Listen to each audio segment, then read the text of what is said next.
Show me how. Okay, guys, gals, I'm going to show you what's happening with the floor.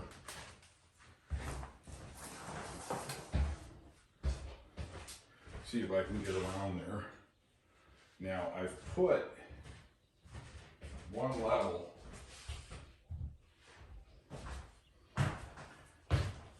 Put one level on the, pardon that. I put one level on the floor to try to get a line. Now you could laser it. Put a laser on there if you want. All right.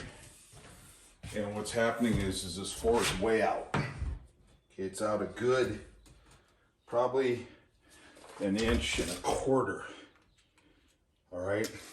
So what I'm going to do is I'm going to cheat a little bit. Now most of the cabinets are going to go underneath this. I went below and tried to shim, and that wasn't working out too good for me. So I've got a line right here, as you can see up against the wall, and I'm just going to pack it with a little THINSET. And as I get over here into the stove area, get over there with the camera. As I get over into the stove area, it's not as bad. Now what I'm going to do is I'm just going to feather out a little bit. It'll allow me to shim the cabinets a little bit less. I'm going to probably put it back on the cabinet here, so some of that I won't have to lay another coat of skim on there. I may do a little bit more in here, okay, to cover up a little bit of that crack there, even though the tile will go over that. The stove's going to go right to about where that pipe is. I'll probably shorten the pipe. In the corner, I took off the batten boards, those silly batten boards that are right, where are they? Let's see. The batten boards are right here. Take those off. That way it'll look a lot more modern. So, show me how, we'll be back. But again, this is what it's looking like. Now my cabinets will end up here, the peninsula, and start taking off from the wall. So I'm just gonna float. My issue is only about 2 feet, 2.5 feet from here back. So I'm just gonna feather this back. Okay, and then the cabinets will sit, they'll sit 2 foot off the wall, which is right here. And that is right here is about where they start diving down. So once I set the tiles, I'll be able to pick it up. But I still don't want to pack that much THINSET at one time. So what I'm going to do is I'm just going to build it up a little bit now. You could use self-leveling, compound, concrete, cement. I'm just not going to do it. It's underneath the cabinets. Self-leveling, I think, is when you have a big area that you want to deal with. And I don't have that big of an area that I need to deal with. So that's what I'm focusing in on from about 30 inches or so back to the wall, okay? So I'm just kind of giving you guys an idea, scrolling down the Hardibacker. It's amazing when I read the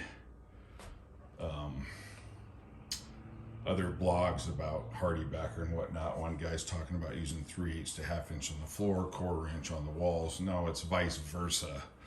The reason why they were able to come out with 1/4 inch was because of the floor levels. You didn't want to have to cut the, you don't want to have to come up that high, because then you have different floor levels when you're done in your transition zones or your transition areas. So 1/4 inch is stellar. I mean, obviously if you could even go smaller than that, but that would be pretty much impossible. So 1/4 inch works fairly well, because then you can meet up your 2 pieces of flooring or transitions from wood or marble to wood or marble to carpet, etc., etc., etc. You have a better chance of meeting them up properly. And then people talk about putting THINSET underneath them. Now that's ridiculous too. That's why you screw them down. Show me how. Okay guys, so I'm back. So what I'm going to do right now is I am going to feather float out this floor a little bit, just from that 3 foot off the wall back into the wall and taper it out. And I will show you what it looks like. You can see where I've drawn a line across the wall there. And it's a very good approximation, just so it's going to be easier to set the cabinets and the tiles, even though I am not tiling underneath the floor. I mean tiling underneath the cabinet. Okay, but I will obviously tile underneath over here where the stove's going to go, the range, and that's it. All right. Okay, show me how it's back. Now I just want you guys to see this real quick. All right. So this is what we've done. Kind of taken it and feathered it out. Tomorrow morning, just a tad more. We'll skim right over it. All right. We're going to skim right over that. And then, after we skim right over it, sorry for the hand. After we skim right over this, tomorrow, and you can see the floor, how nice it is. It's pretty level. And I'll just be able to set. I'll show you this tomorrow. We'll do one little skim coat over it. That's why that doesn't matter. That slurry doesn't matter. Okay? Awesome. Okay, show me how. Out.